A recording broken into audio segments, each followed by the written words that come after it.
ధన్యవాదాలు తెలియజేస్తూ ఇవాళ విద్యార్థి కార్పొరేషన్లో చాలా చీకటి రోజు. ఎందుకంటే ఒక ప్రభుత్వ అధికారులు, ఒక కలెక్టర్ కానీ, ఒక ఆర్డీఓ కానీ, ఒక ఎంఆర్ఓ కానీ ఇవాళ ప్రభుత్వ భూమిని ఐడెంటిఫై చేసి ఇవాళ కూల్చివేతలు చేపడితే దాన్ని విచిత్రంగా సాక్షాత్తు ఒక నగరం మేయర్ అయి ఉండి, విద్యార్థి కార్పొరేషన్ మేయర్ అయి ఉండి ఇవాళ ధర్నా చేస్తుందంటే ఇది చాలా విరుద్ధమైన సంఘటన. ఒకప్పుడు ఇదే సాయిబ్రియా కాలనీలో సర్వే నెంబర్ 1, 10, 11 3 సర్వే నెంబర్లో కూడా 36 ఎకరాల గవర్నమెంట్ ల్యాండ్ ఉంది. కాబట్టి ఆ రోజు కలెక్టర్ ద్వారా ఏదైతే సర్వే నెంబర్ 1, 10, 11 ఉందో దాన్ని ఫెన్సింగ్ చేయమని చెప్పి మాకు కలెక్టర్గా ఆదేశించడం జరిగింది. కానీ వెంకరెడ్డి గారు ఆ రోజే ఈ సర్వే నెంబర్ 1 ఏదైతే ఉందో ఆ రోజే ఎవరైతే కబ్జాలో ఉన్నారో, ఎవరైతే ల్యాండ్స్ ఉన్నారో వాళ్ళ దగ్గర ఆ రోజే కమిట్మెంట్ చేసుకుని, ఆ రోజే అగ్రిమెంట్ చేసుకుని సర్వే నెంబర్ 1 పక్కన పెట్టేసి 10, 11 కేవలం ఎవరైతే నిరుపేదలు ఉన్నారో, పేద ప్రజలు ఉన్నారో, మధ్యతరగతి వాళ్ళు ఉన్నారో వారిని బాధితులుగా చేసి ఆ రోజు సర్వే నెంబర్ 10, 11కి సుమారుగా 30 లక్షల రూపాయలు మన మున్సిపల్ కార్పొరేషన్ నిధులు వెచ్చించి ఆ రోజు దాన్ని ఇక్కడ మీరు చూశారా, మీరు ఒక సాక్షాత్తు మేయర్ అయ్యండి పేద ప్రజలను పెన్షన్ చేస్తుంటే ఆ ల్యాండ్కి ఈయన కట్టెపట్టుకొని పోలీస్ ప్రొడక్షన్ పెట్టుకొని పోలీసు వాళ్ళకు కూడా భోజనాలు, మున్సిపల్ ఖర్చు నుంచే కూడా పోలీసు వాళ్ళకు భోజనాలు పెట్టి వాళ్ళ ఆ ప్రభుత్వ భూమిని నువ్వు ఆ రోజు కాపాడు.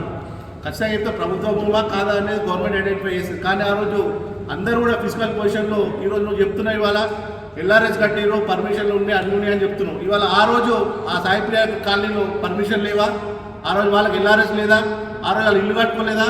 ఆ రోజు కనిపించని నీకు ఇవాళ ఈరోజు బిల్డర్ను ఇవాళ నువ్వు సర్వే నెంబర్ 1ని నువ్వు కొన్నావు కాబట్టి నువ్వు కొని ఈ కార్పొరేటర్ ఏడు జారిపోతారు, కార్పొరేటర్ ఏడు మిస్ అవుతారు, నా చేతిలో ఉన్నారని చెప్పి ఇవాళ వారందరూ కూడా సగం రేట్ కమ్మి వాళ్ళని ఇంబడి ఉండాలని చెప్పి వాళ్ళని ఇంబడి పెట్టుకొని వాళ్ళకి కూడా భాగస్వామ్యం ఇచ్చి ఇవాళ బిల్డర్లను కాపాడుతున్నారు తప్ప పేద ప్రజలైనటువంటి సాయిప్రియ కాలనీ వాళ్ళు ఎందుకు కాపాడలేదు?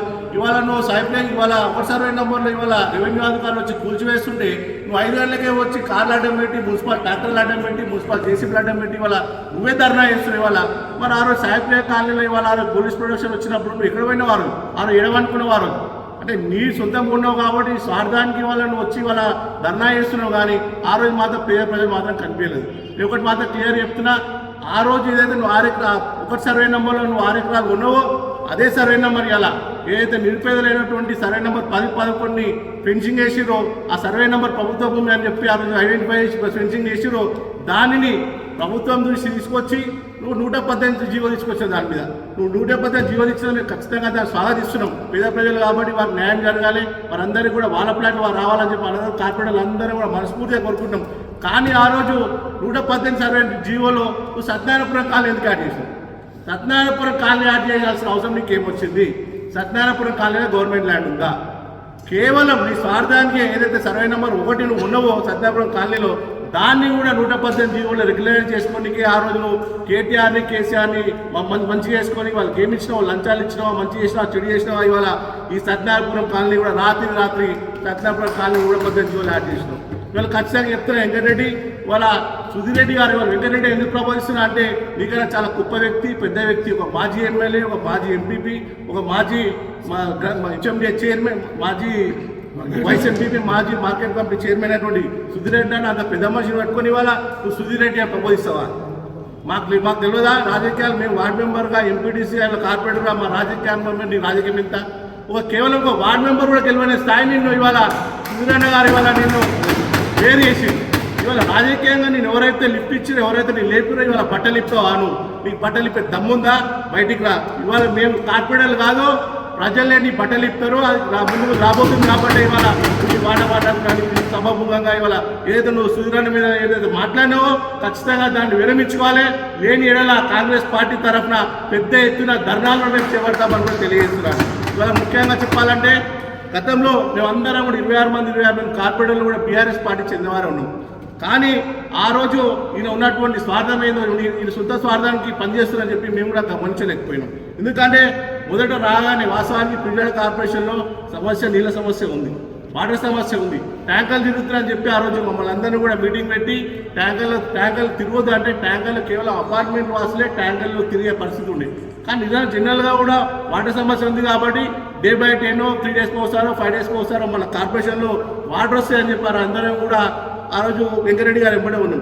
కానీ వెంకరెడ్డి గారు ఏం చేసి స్వార్థానికి ఏవైతే అపార్ట్మెంట్లు ఆయన కట్టిండో ఆయన కట్టిన అపార్ట్మెంట్ అన్నింటికి కూడా ఇవాళ ఒక అపార్ట్మెంట్కు హాఫ్ ఇంచ్ వాటర్ కనెక్షన్ ఇవ్వాలంటే మినిమం 5 లక్షలు అవుతాయి. ఒక అపార్ట్మెంట్కి 1 ఇంచ్ కనెక్షన్ ఇవ్వాలంటే మినిమం 10 లక్షలు అవుతాయి.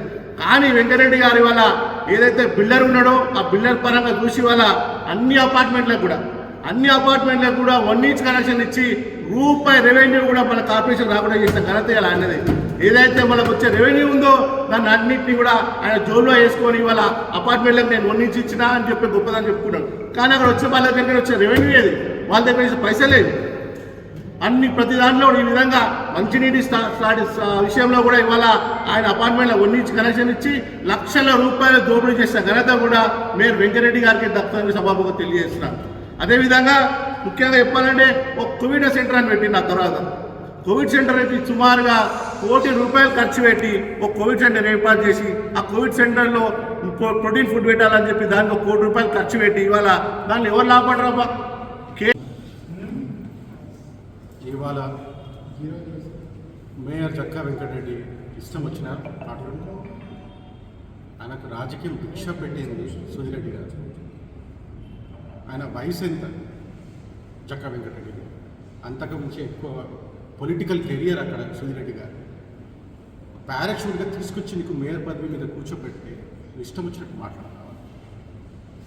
నువ్వు వచ్చినప్పుడు 26కి 20 మంది ఇండిపెండెంట్ కార్పొరేటర్స్ కలిసినా కూడా వేరే పార్టీ నుంచి ఉన్నా కూడా వాళ్ళందరినీ తీసుకొచ్చి కల్పించిండు.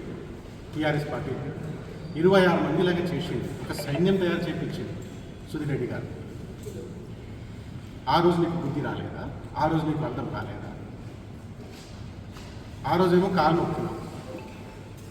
హిందీలో ఒక సామర్థ్యం ఉన్నది, 100 చూహే కాకి బిల్లి హచ్చుకొచ్చాయి. ఇట్లాంటి దొంగ నీతులు వెంకటరెడ్డి. పదవి వచ్చినాక ముందు ఒక టైప్, పదవి వచ్చిన తర్వాత ఇంకొక టైప్. 26 కార్పొరేటర్లు ఉన్నాయి. అసలు ఏం జరిగింది? 15-16 మంది రివోల్ట్ అవ్వడానికి, కోఆప్షన్ మెంబర్స్ రివోల్ట్ అవ్వడానికి ఏం జరిగింది అసలు? అంటే నువ్వు ఏదైతే ఇల్లీగల్ చేస్తున్నావు అది చెప్తే నీకు బర్దాష్ కాదా? ఎంతసేపు నువ్వు డిక్టేటర్షిప్ లాగా ఇది ఏమైనా రష్యా గిష్యా అనుకుంటున్నావా? నువ్వు ఏం చెప్తే అందరు వినాలా?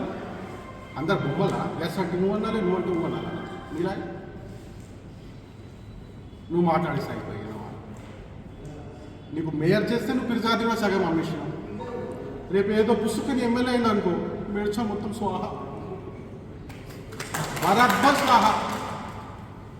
కేసీఆర్, కేటీఆర్, కవిత బొమ్మ చూపించి పార్క్ ల్యాండ్లో అమ్ముకునేటోడు, డబల్ రిజిస్ట్రేషన్ మీద పర్మిషన్ ఇచ్చేటోడు ఇవాళ నీతి మాట్లాడుతుండు.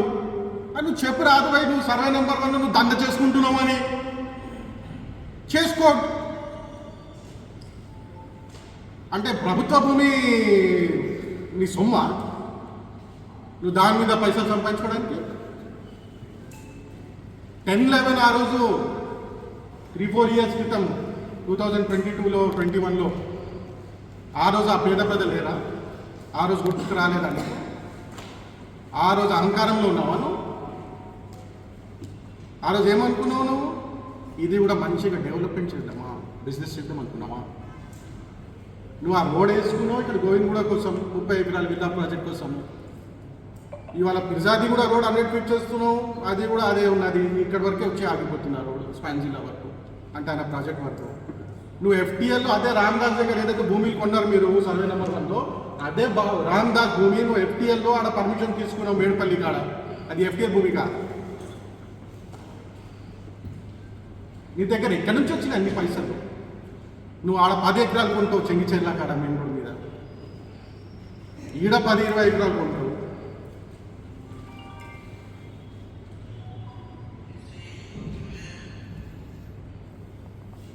అంటే అవతల వాళ్ళు చేస్తే मैं कहते तो 12 खून माफ आगे वाला चीटी भी मारे तो कहीं कि बाबा बाबा क्या की कर दिया रे भाई. నువ్వు అంత మంచోనైతే నువ్వు నీ దగ్గర ఎక్కడి నుంచి అన్ని పైసలు వచ్చినాయి? 4.5 years నుంచి అంటే ఎంత సంపాదించావు? కోట్లు పెట్టి విదేశాలు తీసుకుపోతున్నావు. కొన్ని 30 లక్షలు ఇస్తున్నావు, 40 లక్షలు ఇస్తున్నావు, ఇష్టం వచ్చినట్టు ఇస్తున్నావు, ప్లాట్లు ఇస్తున్నావు. అంటే మేయర్ పదవికి ఎంత పైసలు ఉన్నాయా? 4.5 years నువ్వు ఎంతకుముందు వచ్చినప్పుడు సిమ్ కార్డు అమ్ముతుండే అక్కడ డిపో కాడ, బిల్డర్లో జాయిన్ అయినావు, అక్కడిక్కడ ఏదో చిన్న బిల్డింగ్లు కట్టుకున్నావు 400-500 square yardsలో. ఇక్కడ నుంచి వచ్చినాయి అన్ని పైసలు. మీరు అందరూ కూడా అడగలేదు కదా. రిజాదిగూడ మున్సిపల్ కార్పొరేషన్లో ఉత్తి ఛాయ్ బిల్లులు మన విలేకర్ గారు, మన సీనాల అప్పుడు ఆర్టీఐ కూడా పెట్టిండ్రు. ఎన్నో లక్షలు, 20-30 లక్షలు ఛాయ్నే తాగుతుంది రిజాదిగూడ. ఫుడ్కు 3 కోట్ల ఫుడ్ ఎవరైనా తిన్నారా? 3 కోట్ల ఫుడ్ అంటే ఏడపోతున్నాయి. అంటే మొత్తం అపార్ట్మెంట్ ఏవి మొత్తం అపార్ట్మెంట్ సాగుతున్నాం అంటే ఇదే ఫుడ్.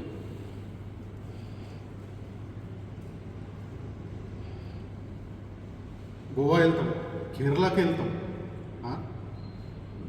అంటే నువ్వు ఈ మేయర్ పదవి అడ్డం పెట్టుకొని जो मन में आया करेंगे अपन. कौन अपने को कुछ पूछने वाला भाई? 26 के 26 कारपोरेटर मेरे, मैं जो बोले वो मेरा. ఇన్ని రోజులు టీఆర్ఎస్ గవర్నమెంట్ ఉన్నప్పుడు కేటీఆర్ కవిత బొమ్మ చూపించి అందరినీ మోసం చేసింది. నేను ఇది చేస్తే అది చేస్తాను. వాళ్ళు లాస్ట్ వక్ భూమిని కూడా అమ్ముతున్నావు. నువ్వు కట్టేస్తాను. వాళ్ళ దగ్గర కూడా బెటర్మెంట్ ఛార్జెస్ తీసుకుంటున్నావు 500-1000 రూపాయలు. అది కూడా కొట్టుకుని జేబులో పెట్టుకొని అట్లా కూడా నువ్వు అందరికి టూర్లు తీసుకోపోతున్నావు ఏంటి?